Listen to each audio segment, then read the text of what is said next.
우리 비문학 교재 76쪽 봐주시고, 자, 여기는 좀 문제가 많아서 12분이나 주고 있어요. 문제가 총 6문제입니다. 6문제고요. 문제를 살짝 보면 내용과 일치하지 않는 뭐 기억의 사례 뭐 이런 것들 나오고 있는데, 기억의 사례라고 했으니까 얘가 나오면 바로 44번 문제를 풀러갈 겁니다. 자, 그리고 보기는 윗글 그림에 대한 설명, 상황 1과 2, A를 바탕으로 B를 고려할 때 이런 애들이 나오고 있으니까 어디 있는지 찾기 쉽게 표시만 해놓고 본문으로 갑시다. 표시만 해놓고. 자, 그럼 첫 번째 문단부터 한번 봅시다. 심리학자인 카너먼은 인간이 논리적 사고 과정을 통해 합리적으로 문제를 해결하기보다는 직감에 의해 문제를 해결하려는 경향이 강하다고 주장하였다. 쟤랑 구분하게 다른 색깔로 해볼게요.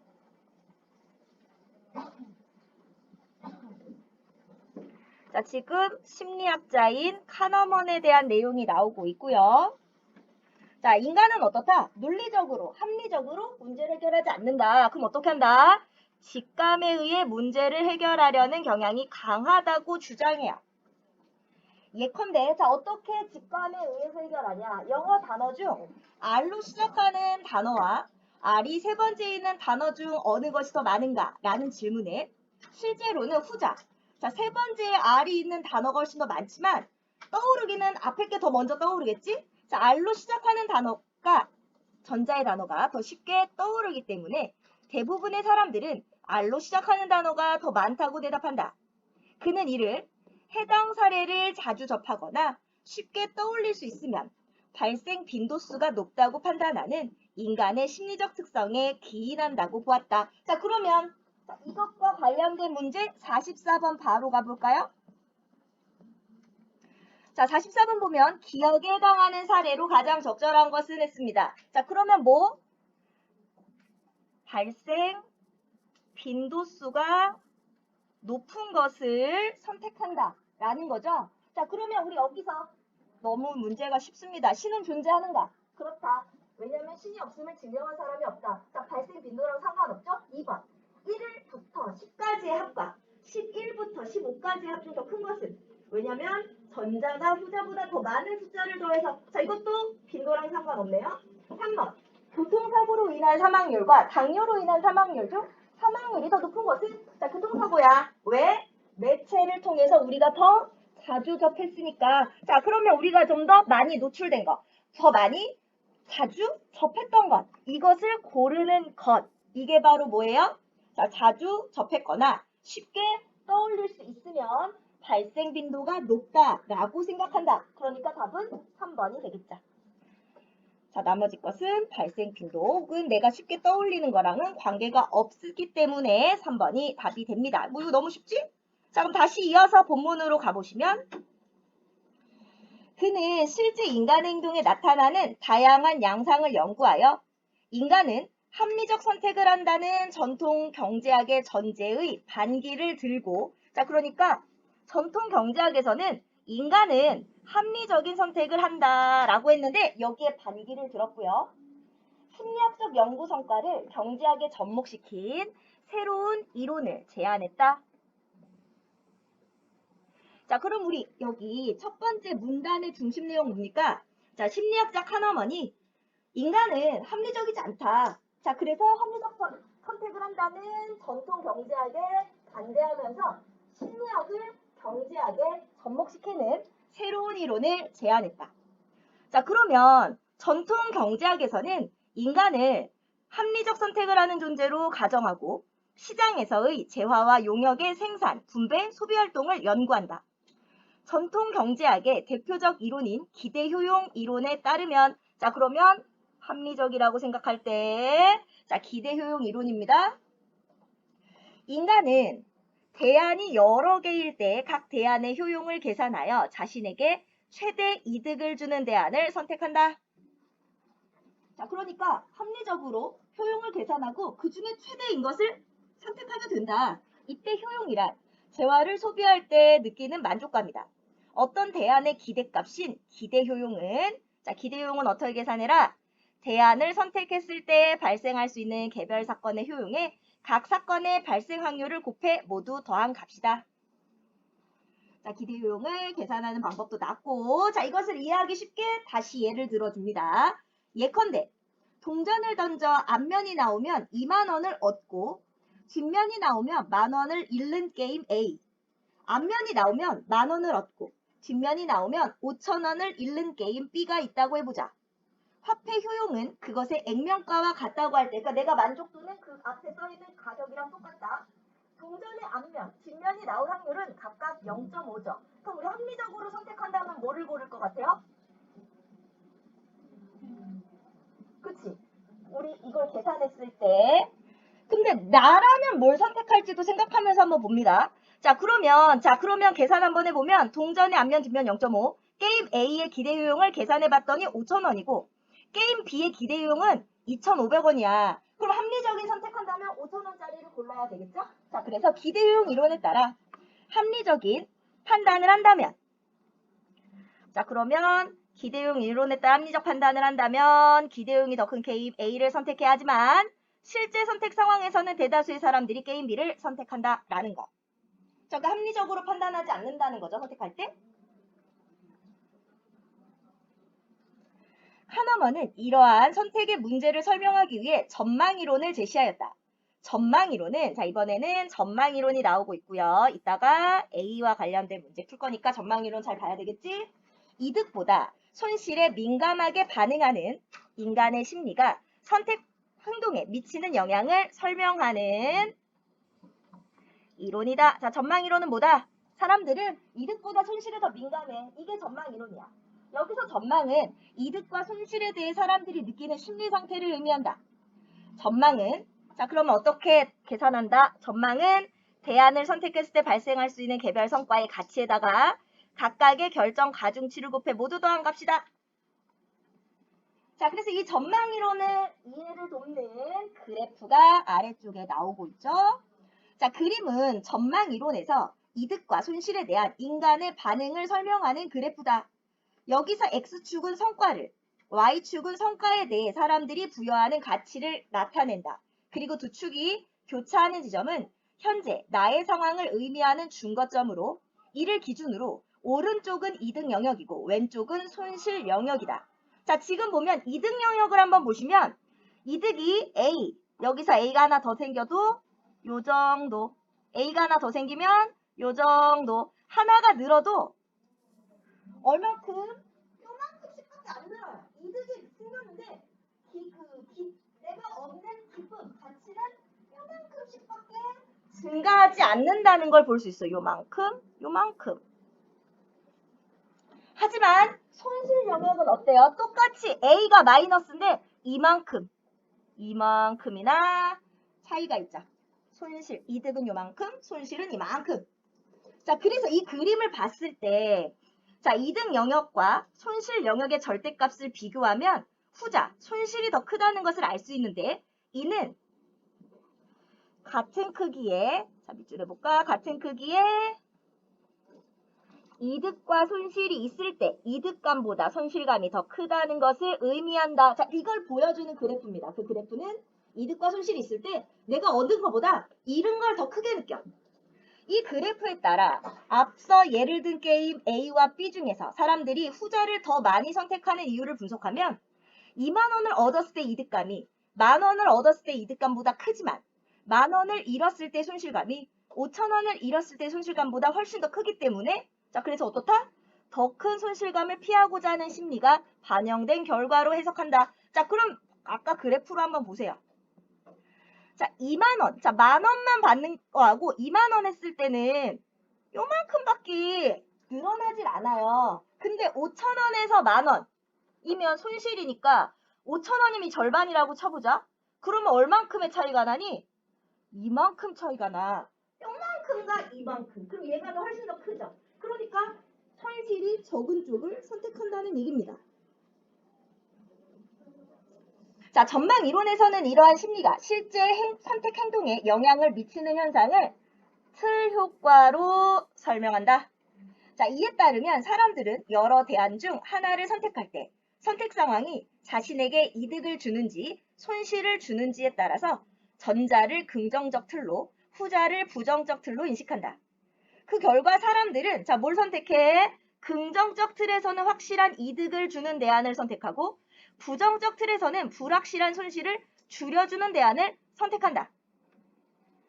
자, 불확실성을 위험이라 할 때 불확실성을 피해 확실성을 추구하는 것은 위험 회피 성향에, 불확실성을 추구하는 것은 위험 추구 성향에 해당하므로 사람들은 긍정적 틀에서는 위험 회피 성향을, 부정적 틀에서는 위험 추구 성향을 보인다고 할 수 있다. 다음의 선택 상황에서 이와 같은 틀 효과를 확인할 수 있다. 자, 상황 1을 보시면 100만 원이 있으며 A안과 B안을 중 택일입니다. 0.5%의 확률로 100만 원을 받거나 아무것도 받지 못한다. 이건 위험이죠. 1의 확률로 50만 원을 받는다. 이건 어때요? 위험을 회피하고 있죠. 지금 이거 긍정적 틀이야, 부정적 틀이야? 뭘 고르든 받긴 받는단 말이야. 그럼 긍정적 틀.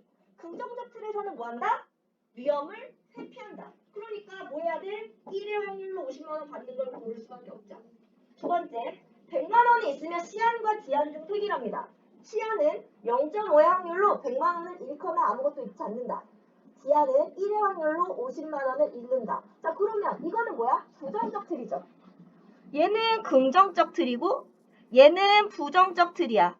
긍정적 틀에서는 뭐 한다? 위험을 회피합니다.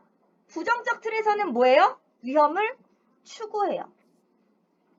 자, 그러니까 이렇게 본다면 상황 1은 이득을 주는 상황으로 사람들을 이를 긍정적 틀로 인식하므로 사람들이 이득이 불확실한 A안보다는 이득이 확실한 B안을 선택한다. 반대로 상황 2는 손실을 주는 상황으로 사람들은 이를 부정적 틀로 인식하므로 많은 사람들이 손실이 확실한 D안보다는 손실이 불확실한 C안을 선택한다. 자, 이것을 보여주는 예였고요. 자, 그래서 전통 경제학은 인간이 합리적 선택을 한다는 전제로 이상적인 경제 상황을 설명했다면 카너먼은 이러한 전제를 비판하며 실제 인간의 삶에서 나타나는 선택 행동의 특성을 심리학의 근거에 설명했다. 그래서 어땠다? 그 결과 인간의 선택 과정에 영향을 준 요인에 주목해 행동 경제학이라는 새로운 분야를 개척하였다라는 것으로 마무리됐습니다. 자, 우리 지문을 다 이해가 됐다면 문제는 어렵지 않거든요. 자, 빨리 풀어볼게요. 6문제라서 뒷장까지 있어요. 자, 우리 43번 한번 볼게요. 자, 윗글의 내용과 일치하지 않는 것 했는데 답은 1번이죠. 자, 기대 효용 이론은 인간이 합리적인 선택을 한다는 것을 전제로 해요. 하지만 카너먼은 자, 인간은 비합리적이다. 자신의 현재 상황을 중거로 해서 나타나는 선택 행동의 다양한 양상을 분석했습니다. 그래서 기대 효용 이론이 아니라 카너먼이에요. 자, 1번이 답입니다. 자, 우리 아래는 같이 풀었으니까 45번으로 가볼게요. 자, 보기는 윗글의 그림에 대한 설명이다. 자, 아까 그래프 있죠? 그래프. 그 그래프에 대한 설명이에요. 이득 영역에서는 성과가 동일한 크기로 증가할 때마다 아까 이득 영역은 이렇게 증가했지? 성과에 대하여 부여하는 가치의 크기가 증가하긴 하는데 폭이 작아요. 자, 그래서 1번 증가하는 폭이 작아진다. 자, 그러면 46번 카너먼의 입장에서 윗글에 상황 1과 상황 2에 대해 설명했습니다. 상황 1은 긍정적 틀이었고 상황 2는 부정적 틀이었지. 자, 그러면 적절하지 않은 것은 2번이죠. 자, A안을 선택하는 사람들은 반대예요. 저기 A안이 아니라 B안을 선택하는 사람들이 위험 회피 성향이죠. 자, 그럼 넘어가 봅시다. 47번. 자, A를 바탕으로. 자, A가 뭐였냐면 우리 A는 전망 이론입니다. 자, 전망 이론을 바탕으로 보기에 밑줄 친 부분. 자, 써보고 한 달 후에 마음에 안 들면 반품하래. 우리 아까 앞에 있었던 구독 경제랑도 관련이 있죠? 근데 한 달이 되면 제품을 반품하거나 그 구매한 금액을 환불받는 소비자는 얼마 없어. 왜일까? 우리 아까 전망 이론에서는 이득은 재금밖에 안 늘어나는데 손실은 크게 느껴진다고 했어요. 그래서 답은 몇 번? 4번. 자, 제품을 반품할 때 느끼는 손실감이 구매한 금액을 환불받을 때 느끼는 이득감보다 훨씬 더 크죠. 자, 그럼 48번 문제. 자, B를 고려할 때, 자, 이거는 틀이죠, 틀. 보기의 상황에 대한 사람들의 선택입니다. 자, 보기를 봤더니 땡땡 지역에 전염병이 돌아 600명의 주민이 죽을 것으로 예상됩니다. 그럼 이거 무슨 틀? 부정적 틀. 자, 부정적 틀에서는 뭐 한다고 그랬지? 위험을 추구할 거야. 자, 위험 추구할 거야. 자, 그러면 프로그램 가는 400명이 죽고요. 나는 아무도 죽지 않을 확률이 3분의 1. 600명이 죽게 될 확률이 3분의 2. 그럼 뭘 골라야 돼? 나를 고르겠지. 나를 고르겠지?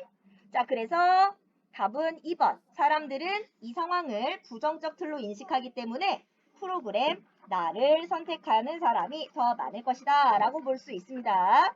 자, 그러면 됐고 우리 인문으로 넘어가 볼게요.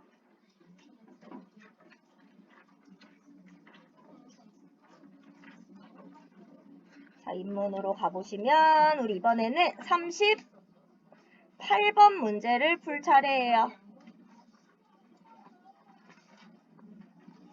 어디 보자. 자, 몇 쪽이냐? 22쪽입니다. 22쪽. 자, 22쪽 보세요. 자, 22쪽 보시면 자, 8분짜리 지문입니다. 자, 지금 보시면 18세기 경험론의 대표적인 철학자 휴문, 자, 휴문부터 나오고 있네요. 모든 지식은 경험에서 나온다라고 주장하면서 자, 그럼 뭐 했대는 이성을 중심으로 진리를 탐구했던 데카르트의 합리론을 비판하고 자, 그리고 뭐 했어?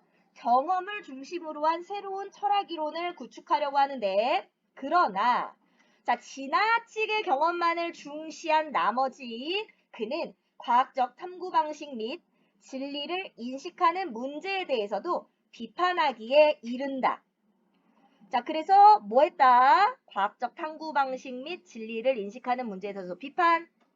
자, 그래서 휴물 뭐라고 평가해요? 서양 근대 철학사에서 극단적인 회의주의자라고 평가받는다. 자, 회의주의가 뭐니? 회의주의. 의심하는 거. 될까? 안 될 것 같은데? 이런 게 회의주의자야. 자, 휴문 지식의 근원을 경험으로 보고 자, 얘는 지식의 근원은 경험이다. 자, 그래서 이것을 인상과 관념으로 구분합니다. 인상과 관념으로 구분해 줬어요. 인상은 뭐다?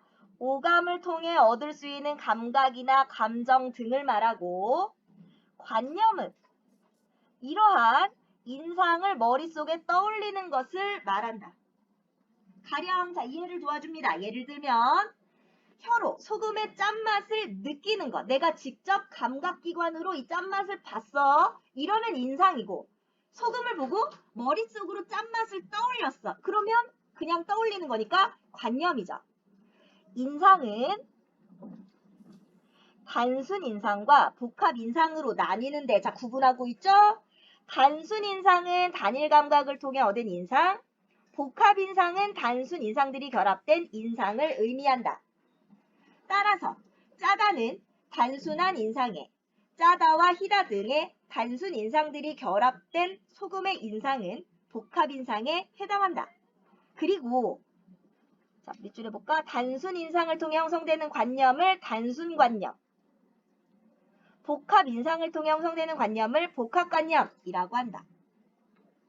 휴문 자, 문제는 뭐예요? 요거야. 단순 인상이 없으면 단순 관념이 존재하지 않는다. 고 보았다. 자, 그런데 황금소금은 현실에 존재하지 않기 때문에 그 자체에 대한 복합 인상은 없지만 황금과 소금이 각각의 인상에 존재하기 때문에 자, 그래서 어떻다? 복합 인상은 없어도 복합관념은 존재할 수 있다. 따라서 복합관념은 복합 인상이 없더라도 존재할 수 있다. 하지만 휴문, 황금, 소금처럼 자, 중요한 건 이거지. 인상이 없는 관념은 과학적 지식이 될 수 없다고 말했습니다.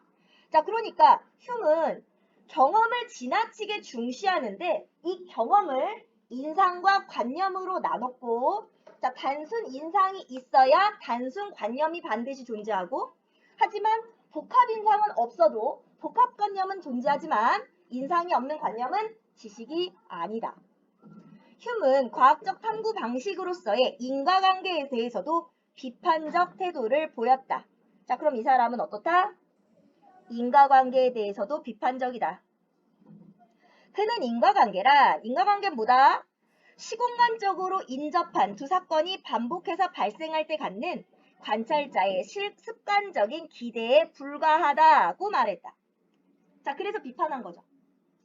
즉, 까마귀 날자 배 떨어진다 라는 속담이 의미하는 것처럼, 자, 까마귀 날자 배 떨어진다는 속담 뭐예요? 그냥 우연히 절묘하게 타이밍이 맞았을 뿐. 근데 사람들은 까마귀 때문에 배가 떨어졌다라고 오해하는 이런 상황에 까마귀 날자 배 떨어졌다라고 얘기합니다. 자, 그러니까 인과관계는 필연적 관계임을 확인할 수 없다는 것이다. 그는 까마귀가 날아오르는 사건과 배가 떨어지는 사건을 관찰할 수는 있지만 경험은 있지? 까마귀가 날아오르는 사건이 배가 떨어지는 사건을 야기했다라는 생각은 추측일 뿐 두 사건의 인과적 연결관계를 관찰할 수 없다고 주장한다. 결국 인과관계란 시공간적으로 인접한 두 사건에 대한 주관적 판단에 불과하므로 이런 방법을 통해 얻은 과학적 지식이 필연적이라는 생각은 적합하지 않다고 휴문 비판하였다. 그러니까 두 개를 관찰했다 할지라도, 그러니까 경험했다 할지라도 이건 과학적 지식이다라고 말하기는 어렵다. 또한 휴문 진리를 알 수 있는가의 문제에 대해서도 회의적인 태도를 취했다. 자, 진리를 알 수 있는가의 문제에 대해서도 회의적입니다. 과연 진리를 알 수 있나? 없을 것 같은데? 이런 입장이라는 거야. 전통적인 진리관에서는 진술의 내용이 사실과 일치할 때 진리라고 봅니다. 하지만 휴문 진술 내용이 사실과 일치하는지 여부를 판단할 수 없다고 봅니다. 예를 들어 소금이 짜다라는 진술이 진리가 되기 위해서는 실제 소금이 짜야 돼요. 그런데 휴메에 따르면 우리는 뭐 할 수밖에 없어? 감각기관을 통해서만 세상을 인식할 수 있기 때문에 실제 소금이 짠지는 알 수 없어요. 그러므로 소금이 짜다라는 진술은 내 입에는 소금이 짜게 느껴진다는 진술에 불과하다. 따라서 자, 어떻다? 비록 경험을 통해 얻은 과학적 지식이라 하더라도 그것이 진리인지 여부를 확인할 수 없다. 그러니까 회의론자라고 부르는 거죠. 자, 이처럼 휴문 경험론적 입장을 철저히 고수한 나머지 과학적 지식조차 회의적으로 바라봤다는 점에서 비판을 받기도 하고, 하지만 그는 이성만을 중시했던 당시 철학사조의 반기를 들고 경험을 중심으로 지식 및 진리의 문제를 탐구했다는 점에서 근대 철학의 새로운 방향성을 제시했다는 평가 혹은 의의를 남기고 있습니다. 자, 그럼 우리 여기도 문제 빨리 풀어볼게요. 총 7대까지 풀겠습니다.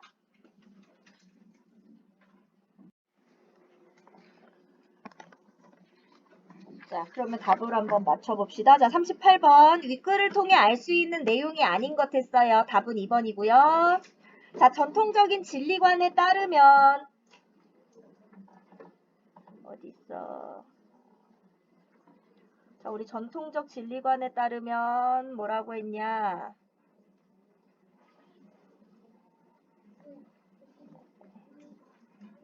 자, 전통적 진리관에서는 진술 내용이 사실과 일치할 때 진리라고 했습니다. 자, 근데 우리 여기서는 전통적 진리관은 진리 여부를 판단하는 것은 불가능하다. 자, 진리 여부를 판단하는 걸 불가능하다고 한 사람은 휴미죠. 39번 A를 바탕으로 할 때 기억의 이유, 바로 극단적 회의주의자라고 평가받는 이유는 진리 문제에 대해서도 회의적으로 봤기 때문이죠. 답은 5번. 경험을 통해서도 진리를 확인할 수 없다고 봤기 때문입니다. 자, 그러면 40번. 자, 윗글에서 언급된 휴메 관점에서 보기를 이해했어요. 사과의 맛이 달콤할 것 같아. 자, 사과의 맛을 머릿속으로 떠올립니다. 관념이죠. 자, 눈으로 봤어요. 이 사과는 빨개. 인상이죠. 근데 1차원적인의 단순 인상입니다. 자, 매일 사과를 먹으니 원인, 피부가 고와졌어. 결과, 그럼 이거 뭐예요? 인과관계. 자, 그렇다면 답은 몇 번? 2번. 사과를 보면서 빨개라고 느끼는 것은 복합인상이 아니고 단순 인상입니다. 자, 41번. 자, 보기의 사례를 통해 흉의 주장을 반박한다. 자, 그러면 보기를 봤더니 아래 그림과 같이 무채색을 명도의 변화에 따라 나열한 도표가 있다고 가정하자. 자, 도표의 색 한 칸을 비워둔 채 어떤 사람에게 5번 빈칸에 들어갈 색은 어떤 색인가요? 라고 질문했는데, 자, 근데 문장. 그 사람은 빈칸에 들어갈 색을 태어나서 한 번도 본 적이 없습니다. 자, 그러니까 뭐가 없어? 인상을 받은 적이 없어. 인상이 없으면 관념도 없다고 했죠. 그런데 얘는 지금 생각해내고 있습니다. 자, 그래서 맞췄단 말이야. 2번. 감각적으로 경험하지 않은 단순관념이 존재할 수 있다라는 것을 알 수 있죠. 자, 그럼 우리 이제 독서는 됐고 문법으로 가볼게요.